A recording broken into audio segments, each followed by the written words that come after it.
bolo na mestskom zastupiteľstve, ktorého som sa aj ja zúčastnila, že vlastne dostala priestor iba jedna strana. Takže treba dať priestor obidvom stranám, aby sa ten problém rozdiskutoval a aby mestské zastupiteľstvo mohlo prijať riešenie, ktoré bude konsenzom. Ďakujem. Chcel som sa ešte spýtať, aby som ešte. Viem, že napríklad vy ste oficiálne boli za tento návrh, aby boli uzatvárané podniky o 12 v noci. Viete, jedna vec je môj osobný názor, a druhá vec je to, že ak by som sa stala primátorkou, tak musím dať priestor obidvom stranám. V tom je tá podstata.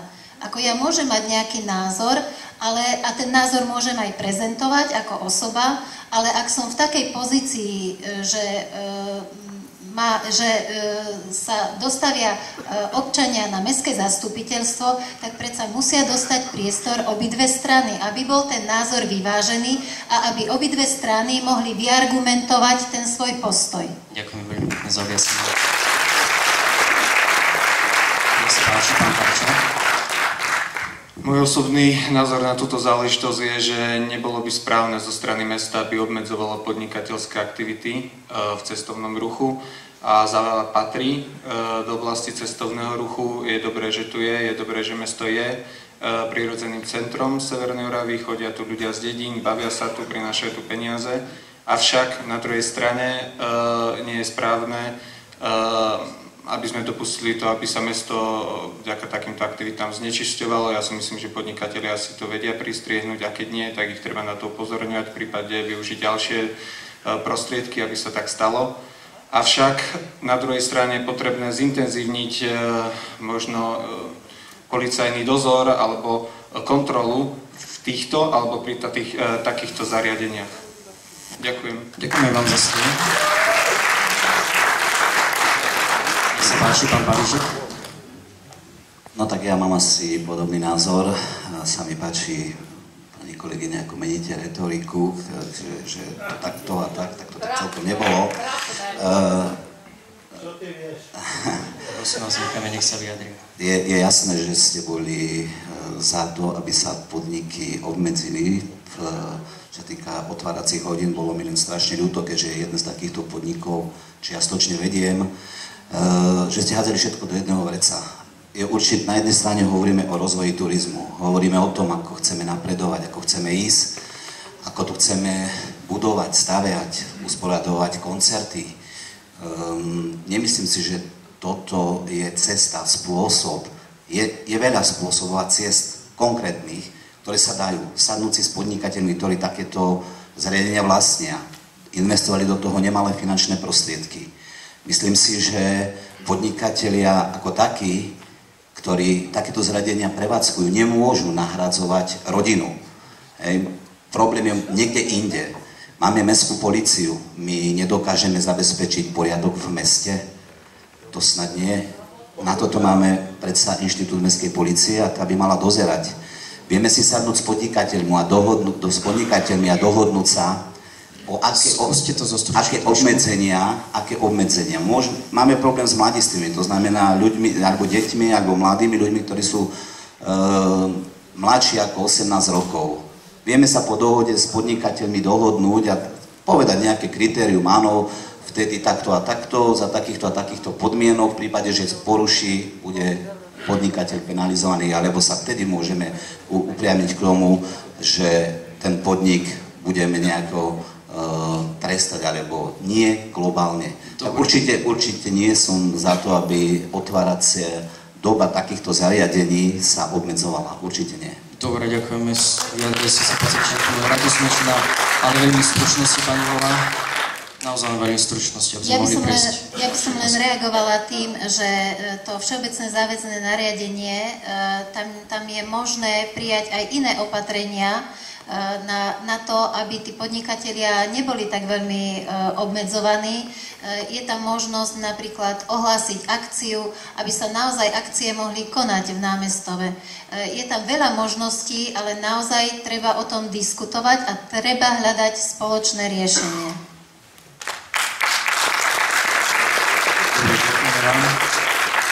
Ide tak nás trošku tlačí čas. Jedna otázka, v podstate posledná, ktorá nám bola položená, bola ako keby výhradne pre pána aktuálneho primátora Kaderu, ktorý tu bohužiaľ nie je a ešte čas nás tlačí, takže radšej by sme prešli rovno k otázkam z publika. Aká bola otázka? Otázku. Na primátora. Aká bola tá otázka? Kde boli jednotliví kandidáti, keď sa jednalo aj nedávno o materiáli, ktoré je dôležitý a určuje hranicu pre rozvoj mesta o územnom pláne? Boli o ňom dostatočne oboznámení ako verejnosť, tak aj občania? Sú spokojní s návrhom?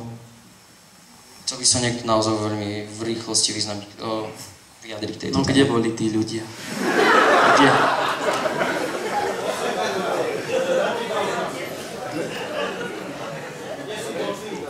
Ja som bol v práci.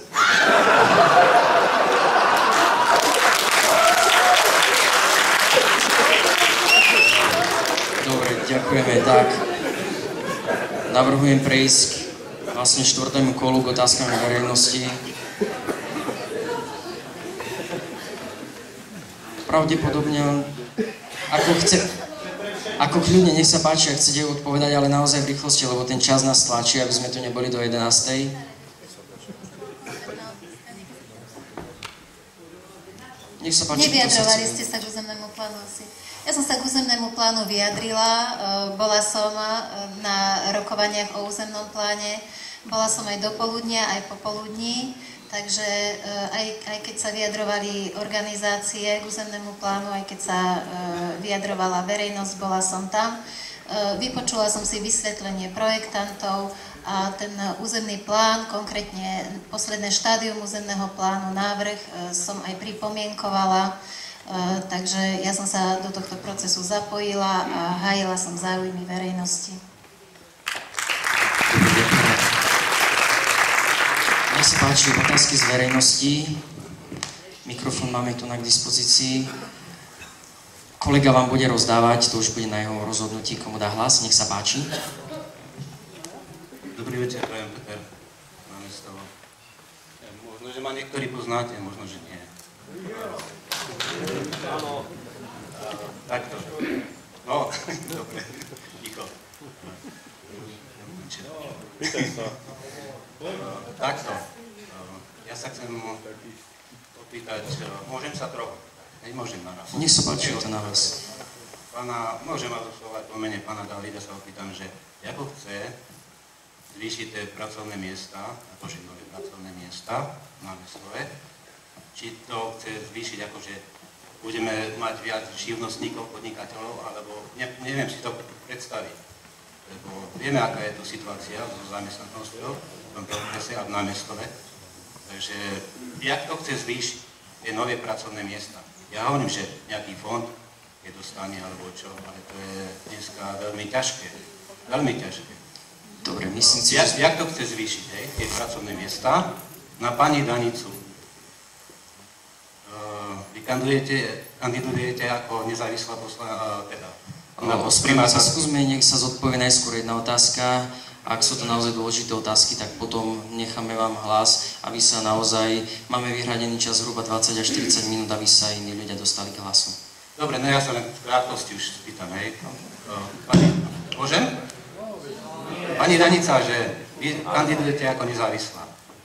S podporou KDH, nie, to není jednoznačné. Ja keď som nezávislý, tak som nezávislý. Nemôžem kandidovať s nejakou podporou klubu KDH. Ja nechápem tomu, držím mám palce, ale nechápem tomu. Viete, vôbec tomu nechápem. Dobre, ďakujeme. Zistili sme, akú otázku ide. Nech sa no a ešte na vás mám, že je pravda, ja keď som chodil zberať pod petíciu nejaké podpisy, tak už boli také šumy, že jak vy vyhráte, už budete mať rozdelené, už majú rozdelené konkrétne fleky, konkrétne osoby na mestskom úrade. Takže taká otázka, či je to pravda. Na pána Jozefa Paríška.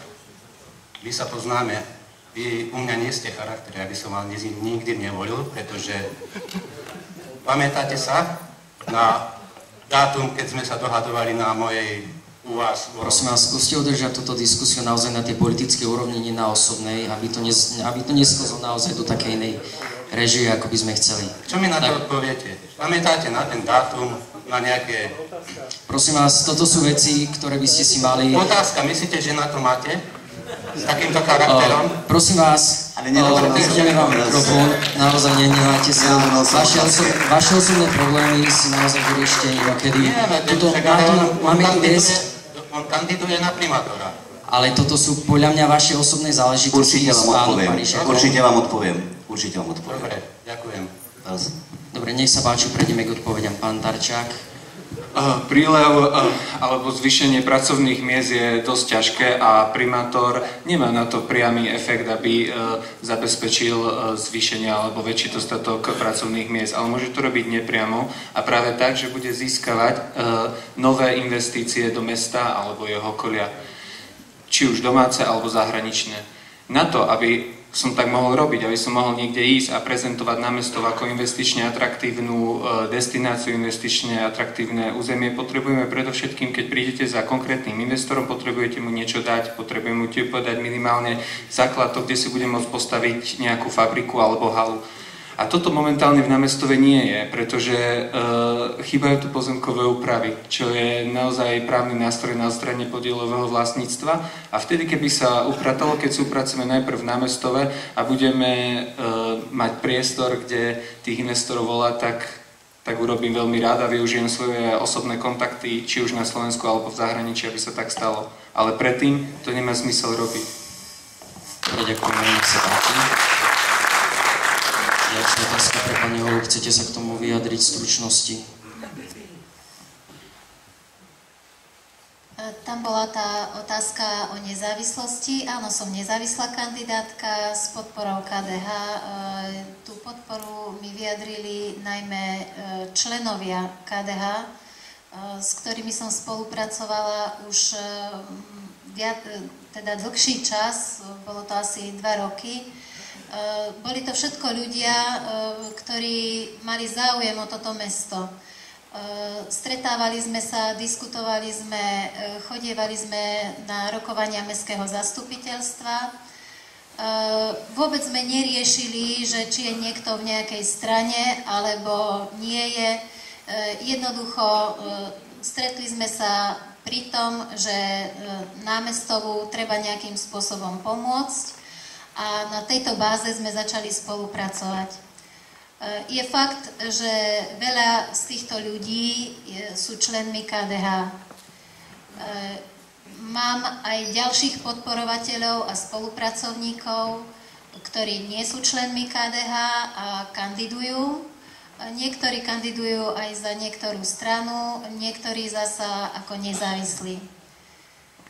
Myslím si, že dôležité je to, že sa zhodneme v názoroch, že sa zhodneme v prioritách a ja nemám voči žiadnej strane žiadne záväzky. Tá druhá otázka, tá sa týkala nejakého rozdeľovania miest alebo postov. Neviem, že kto šíri tieto informácie. Niečo také sa dostalo už aj ku mne. Môžem k tomu povedať iba jedno, že žiadne posty sa nerozdeľovali, žiadne posty nie sú sľúbené, nikto ma o nič nežiadal a ja som nikoho nežiadala v tejto súvislosti o nič. Dobre, ďakujeme vám za odpoveď. Nech sa páči, ďalšie otázky z publika. Ak je to na vašom osobnom rozhodnutí, nech sa páči. Tak budem charaktérne a odpoviem, aj keď som bezcharakterný v vašich očiach. Len maličkú poznámku k vyjadreniu pani Holej. Nie je to celkom tak, ako hovoríte, keď vás podporuje určitá skupina ľudí, tak by ste mali vedieť o ich krokoch, čo robia. Neviem, či už poza váš chrbát, alebo či to robia s vašim požehnaním, to teda neviem, nechcem sa k tomu vyjadrovať. Myslím si, že ak bude vhodná príležitosť, tak viem, o čo sa jedná. Vy viete? Musím sa vrátiť tie otázky, ktorá bola na vás. To je bez charakternosti.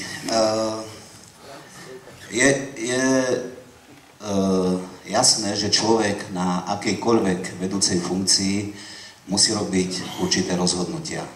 Tie rozhodnutia môžu byť pre určitú skupinu príjemné, populárne a iná skupina sa môže cítiť diskriminovaná, alebo nedocenená, alebo neviem ako. Je pravda, že pán konkrétne bol za mnou ponúkať mi, teda nie mne, penzión Oravuje, slnečné kolektory, na čo som mu odpovedal, keďže ja nie som... Skúsme prejsť v podstate konkrétne veci. Poviem, nechajte, ja poviem, nechajte ma. Keďže ja nie som majiteľom tohto zariadenia, tak som mu prisľúbil to, že s majiteľom sa porozprávam a uvidíme, aké stanovisko k tomu zaujme. Ďalší problém, ktorý